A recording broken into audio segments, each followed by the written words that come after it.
धाकड़ खबर, बेखौफसमा बेबाक अंदाज।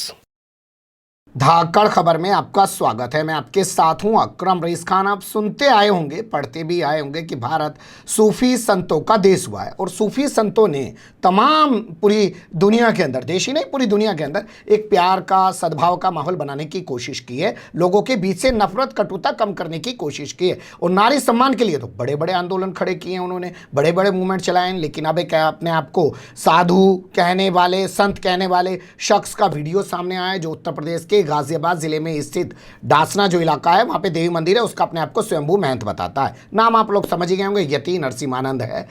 कहा है कि हिंदू व्यक्ति सुबह 8 बजे नौकरी पे चला जाता है, घर पे उसकी महिला अकेली रह जाती है, उसके बाद प्लम्बर आता है तो मुस्लिम, और इलेक्ट्रीशियन आता है तो मुस्लिम, कबाड़ी आता है तो मुस्लिम, डिलीवरी बॉय आता है तो मुस्लिम, और उन सब के साथ वो महिला क्या करती है, वो उसने अपने वीडियो में बोला है। वो वीडियो मैं आपके सामने आगे रखूंगा, लेकिन उसका वीडियो सामने आने के बाद हंगामा खड़ा हो गया और उसके बाद सवाल पैदा हो रहा है कि क्या वाकई में तमाम हिंदू महिलाओं का जो चित्रण करने की कोशिश की है यति नरसिम्हानंद ने, वही हिंदू महिलाओं का चित्रण है?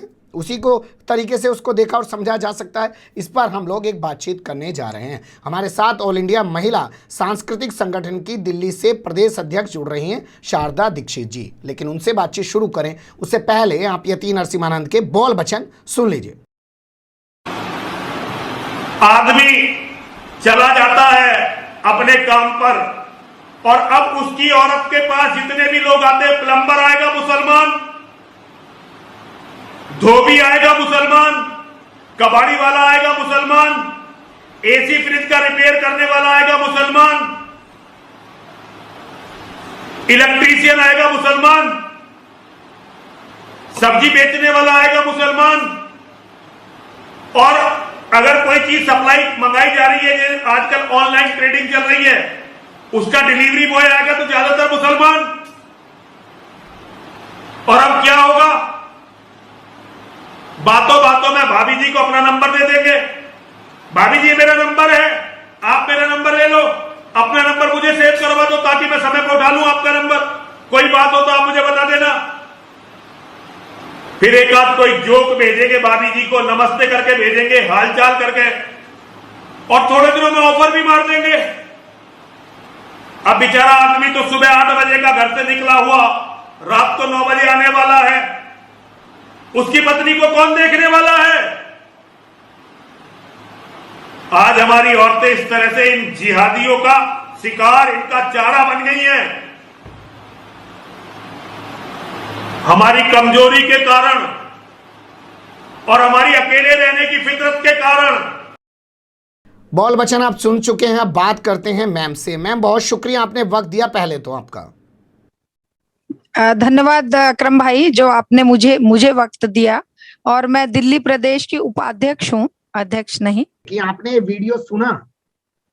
हाँ, मैंने वीडियो सुना और बहुत दुख हुआ, बहुत ही शर्म भी आई कि अपने आप को साधु कहने वाले व्यक्ति का महिलाओं के बारे में, और विशेषकर जिस धर्म के ठेकेदार होने का वो दावा करते हैं, उन बहन बेटी बहुओं और महिलाओं के बारे में जो सोच रखते हैं, वो इस पूरे भारतीय, इस साधु समाज का ढोंग रचने वाले लोगों के लिए डूब मरने की बात है।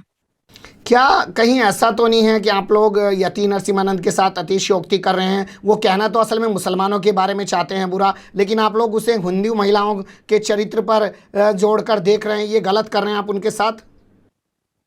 देखिए, हम लोग जो इंसानियत में विश्वास रखने वाले लोग हैं, हमारे लिए धर्म कोई मायने नहीं रखता, ना जाति मायने रखती है। हमारे लिए मायने रखता है उस इंसान का वो वक्तव्य जिससे उसकी गंदी मानसिकता और महिलाओं के प्रति जो एक दोगला आचरण, या कहें कि दोयम दर्जे का नागरिक समझने की, या उसे एक वस्तु या सामान समझने की मानसिकता साफ साफ दिखाई देती है। और ये केवल एक अकेला ये यति क्या नाम है, यति नरसिम्हानंद ही नहीं है। आप कितने सारे ऐसे साधु संतों, महात्माओं, सो कॉल्ड तथाकथित लोगों के आचार विचार, अभी तो ज्यादा समय नहीं हुआ, आशाराम बापू, या वो संत क्या नाम था उसका, वो जो जेल में है, हाँ, राम रहीम। तो इनके जो आचरण हैं और जो इनके शब्द हैं, वो सारे के सारे इस बात को शो करते हैं, दिखाते हैं कि ये महिलाओं को सामान समझते हैं, दोयम दर्जे का नागरिक समझते हैं, और उसकी अहमियत इनके लिए एक सामान के जैसी है कि सामान को घर में संभाल के रखना है, कोई बाहर का आदमी आके उसको यूज ना कर ले।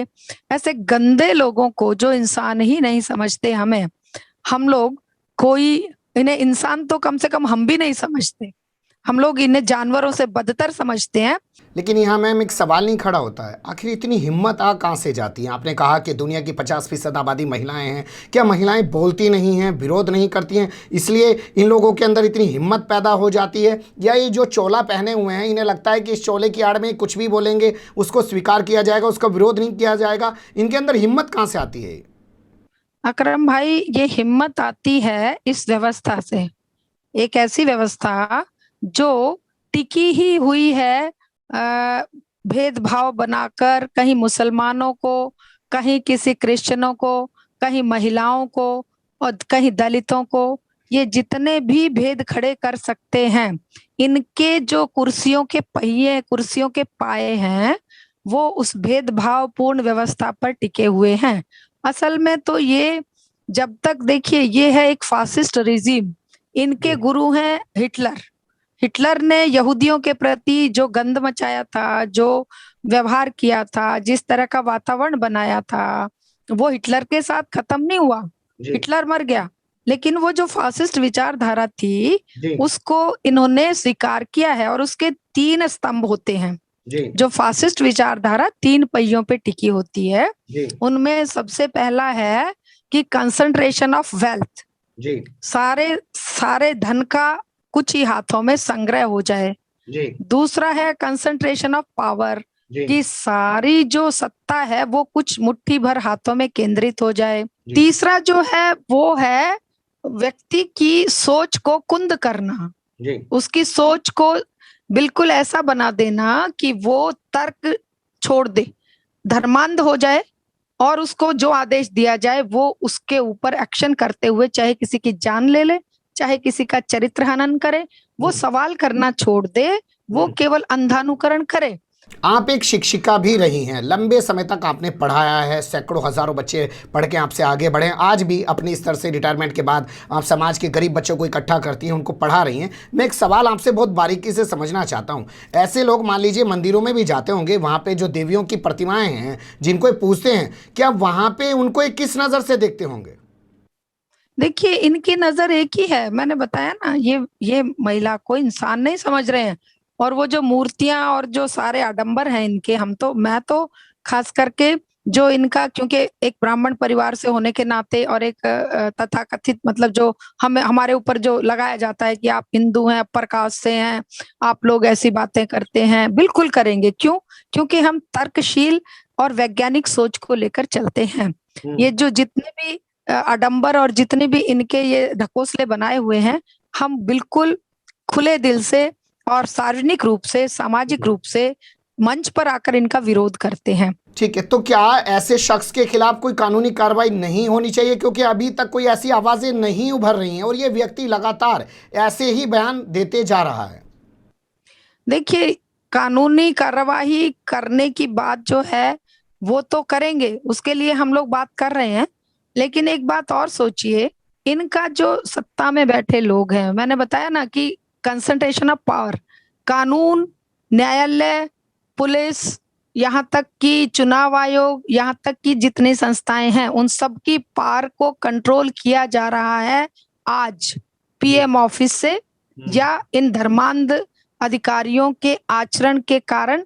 आप देख तो रहे हैं, कहने की जरूरत नहीं, सारा समाज समझ रहा है कि किस तरीके से गुनहगारों को शरण दी जाती है और पीड़ितों को गुनहगार ठहराने में पूरी ताकत लगा दी जाती है। दिल्ली दंगों को इंस्टिगेट करने वाले ये यति नरसिंहानंद, या इसी तरह से जो और किन किन के नाम लें जो कि सर्वविदित है परवेश वर्मा जैसे, या वो रागिनी तिवारी, या जो भी है, या जो और वो जो क्या नाम था उसका, मिश्रा, कपिल मिश्रा, उनको खुले छोड़ दिया जा रहा है। और दूसरी तरफ हमारे जो शरीफ बच्चे जो CNRC के आंदोलन में बिल्कुल एक संतुलित रूप से भूमिका निभा रहे थे।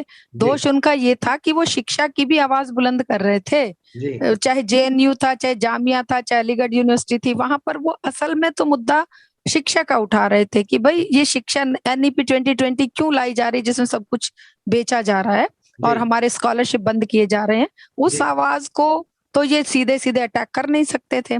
दिल्ली दंगे करवा के उनको जेलों में डालने का इनको मौका मिल गया, स्पेशली जो माइनॉरिटी से बिलोंग करते हैं। और अकरम भाई, इतनी बात नहीं है कि ये सामाजिक रूप से या सांस्कृतिक रूप से उनको कमजोर करना चाहते हैं, उनके रीढ़ तोड़ना चाहते हैं। असल बात ये है, जैसे हिटलर ने किया था, कि आर्थिक रूप से ये इस कम्युनिटी को बर्बाद करना चाहते हैं। आपने देखा होगा कि ये सारे काम जो ये नाम ले रहे हैं, ये हमारे भाई यही होते हैं जो रेहड़ी पटरी लगाते हैं। अभी मेरे पड़ोस में उत्तम नगर में एक बड़ा हंगामा हुआ और मुझे उसके लिए बहुत लड़ना पड़ा लोगों से, जो मेरे, क्योंकि मैं उत्तम नगर एरिया में रहती हूँ, कि रेहड़ी पटरी वाले सारे फलानी कम्युनिटी के हैं और ये हमारी दुकानें नहीं चलने देते। उनको बेचारों को, रेहड़ी पटरी वालों को पीटा जा रहा है, उनको उनके वही झंडे फहराए जा रहे हैं। तो इनकी साजिश देखिए ना, ये आर्थिक रूप से, क्योंकि इन्हें पता है कि आर्थिक रूप से कमजोर जो हो जाएगा उसको मिटाना, बर्बाद करना, रोटी उनकी छीन जाएगी तो उनको फिर बर्बाद करना और सीएनआरसी के माध्यम से उन्हें नागरिकता से वंचित करने का प्रयास तो चल ही रहा था। मैं मान लेता हूं मैम, जिस ओर आप इशारा कर रही हैं कि कम्युनिटी को पहले ये आर्थिक तौर पे कमज़ोर करेंगे, फिर उसको मिटाने की कोशिश करेंगे, वहाँ तक चलिए मान लेते हैं, इनकी नफरत है, इनकी राजनीति है। लेकिन महिलाओं का बारे में ऐसे बोलना कि उनका पति घर से निकला और कोई कबाड़ी आके घर में बैठ जाता है, वो महिला उसे अपने बेडरूम तक ले जाती है या वो बेडरूम तक चला जाता है, कोई प्लम्बर आता है वो बेडरूम तक जा रहा है, तो क्या ये महिला जो है वो क्या सिर्फ पति के निकलने का इंतज़ार करती है कि कोई कबाड़ी, प्लम्बर, इलेक्ट्रीशियन आके बैठ जाए और वो खासकर मुस्लिम हो? देखिए ना, इनका आप ये पहला बयान नहीं है इस तरह का। ये जब किसी महिला के साथ कोई छेड़छाड़ होती है, कोई मर्डर होता है या उसका रेप होता है, तो इनके बयान आपने सुने होंगे, कितने लो लेवल के ये लोग बातें करते हैं। बार बार यही बात आती है कि ये उसे तो इंसान समझ ही नहीं रहे ना, उसका चरित्र इनके लिए मायने नहीं रखता, उसकी आइडेंटिटी मायने नहीं रखती, उसका व्यक्तित्व मायने नहीं रखता, उसका जीवन मायने नहीं रखता।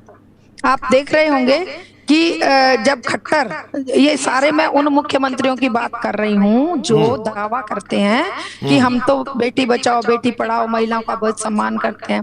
खट्टर कहते हैं अगर ये लड़कियां ढंग के कपड़े पहने तो लड़के आकर्षित होंगे ही नहीं। तो ये कैसी अजीबोगरीब बात है।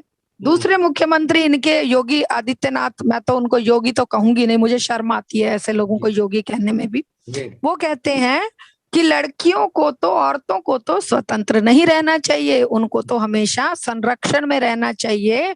मतलब वो जानवर है, पशु है, इंसान तो नहीं है, जो उनको किसी ना किसी बाप के, भाई के, पति के या पुत्र के संरक्षण में ही रहना चाहिए। और एक जो उत्तराखंड के ये सीएम थे, उन्होंने क्या कहा है कि ये जो महिलाएं, एक मुझे महिला प्लेन में मिली, उसने रिप्ड जीन्स पहनी हुई थी, मैंने उसे नीचे से ऊपर तक देखा। कोई उससे पूछे तुझे, तेरी आंखों को किसने अधिकार दे दिया कि किसी महिला को तो ऊपर से नीचे तक देखेगा? सामान थी क्या वो कोई? तो इनकी जो मानसिकता है उसको आप अच्छी तरह से समझिए, और मैं तो कहती हूँ सारा समाज भी समझे, महिलाएं भी समझे। वो महिलाएं जो संसद में 81-82 बैठी हैं, वो क्या मुंह पर पट्टी बांध के बैठी हैं? आपको दर्द हो गया, मुझे दर्द हो गया, समाज के और लोगों को दर्द हो गया। वो जो संसद में बैठी महिलाएं छाती पीटा करती हैं, हथनी के शोक मनाती हैं, और दूसरे वो क्या महिलाओं के प्रति जब ऐसे डेरोगेटरी रिमार्क्स दिए जाते हैं तब नहीं बोलेंगी? अभी गोवा के मुख्यमंत्री ने क्या बोला? लास्ट संडे एक बच्ची का, लास्ट टू लास्ट संडे 2 बच्चियों के साथ रेप हुआ। 4 लोगों ने उनके मित्रों को, वो पिकनिक मनाने गए हुए थे, उनके फ्रेंड्स को मार के भगा दिया और उन दोनों बच्चियों के साथ बलात्कार किया। 13-14 साल की बच्चियां थी। क्या कहते हैं? बजाय जिम्मेदारी लेने के, बजाय शर्म मतलब बिल्कुल है नहीं लोगों को। वो संसद उसमें क्या बयान देते हैं विधानसभा में? वो कहते हैं बच्चियों का ध्यान रखना माँ बाप की जिम्मेदारी है। वो क्यों गई थी? माँ बाप ने उनको क्यों अकेला भेजा? मतलब उन्होंने समाज को दरिंदों का, वैश्यों का, जानवरों का बना रखा है। इसलिए ये जो इंसान, ये जो 2M दर्जे के इंसान, ये लड़कियां हैं, इनको तो घर से बाहर कदम नहीं रखना चाहिए। दरिंदे खुले घूमेंगे, रेपिस्ट खुले घूमेंगे हैं। और अब वो दोष लगा रहे हैं एक स्पेशल माइनॉरिटी के लोगों पर कि वो आ जाएंगे और वो महिलाओं के साथ क्या करेंगे, क्या नहीं करेंगे। तुम क्या करते हो? जी। तुम कितने गंदे और बदतमीज लोग हो, तुम कितनी घटिया मानसिकता महिलाओं के लिए रखते हो। एक बयान नहीं, हजारों क्या सैकड़ों सैकड़ों क्या हजारों बयान आप रोज इनके सुन लीजिए। बिल्कुल हाँ, सही आप कह रही हैं। और आखिर में आपने जो मुख्यमंत्रियों के तौर पर खाका खींचने की कोशिश की, उससे साफ लगता है कि इन लोगों को ऐसा बोलने के लिए असल में पावर कहां से मिलती है, संरक्षण कहां से मिलता है। वरना हमें तो बात करने की भी जरूरत नहीं। अगर इनका वीडियो वायरल हुआ और सिस्टम में अगर ताकत होती है और सिस्टम वाकई में नारियों के सम्मान की जो बात करता है, जो लोग सत्ता में आज बैठे हैं, 2 मिनट में ऐसे साधु को उठा के जेल में डाल दिया जाता और उस पर मुकदमे लगाए जाते कि उसने पूरी नारी शक्ति का इस तरीके से अपमान किया। लेकिन कहीं से कुछ होता हुआ दिखाई नहीं दे रहा है। आपने वक्त दिया, बहुत अच्छे से तमाम चीजों को रखा। फिर आपसे जुड़ने की कोशिश करेंगे। बहुत शुक्रिया।